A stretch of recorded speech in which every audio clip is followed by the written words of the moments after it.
आइए चलते हैं अपने एक्सरसाइज के नेक्स्ट क्वेश्चन, जो कि हमारा क्वेश्चन नंबर 3 है। How does electrostatic induction differ from charging by friction. मैंने आपको बताया था ना कि जो इलेक्ट्रोस्टैटिक इंडक्शन होती है ना, उसमें भी चार्जेस हम प्रोड्यूस करवा रहे होते हैं, यानी कि चार्ज कर रहे होते हैं, या फिर हमारे पास फ्रिक्शन के जरिए भी। तो ये दोनों एक दूसरे से डिफर किस तरह करती हैं, इसको देखते हैं। सबसे पहले ना आपने चार्जिंग बाय इंडक्शन लिखना है। उसमें आपने बता देना है कि electrons move to one part of an object because it is in the electric field of another object. कि जो इलेक्ट्रॉन्स है ना, वो ना मूव कर जाते हैं किसी एक पार्ट ऑफ द ऑब्जेक्ट पे। जिस तरह भी हमने पीछे एक्सपेरिमेंट देखा था ना इससे पिछले क्वेश्चन में, कि अगर हम एक टेस्ट बॉडी को उसके नजदीक लेके आते हैं तो चार्जेस अलाइन हो जाते हैं, नेगेटिव चार्जेस एक साइड पे और पॉजिटिव चार्जेस दूसरी साइड पे।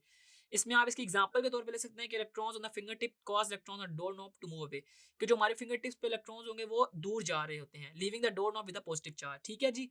जबकि फ्रिक्शन वाले केस में क्या है कि transfer of electrons from one object to another by rubbing. अगर रबिंग कर रहे होंगे तब हमारे पास जो है ना उसके अंदर ना इलेक्ट्रॉन्स ट्रांसफर हो रहे होंगे।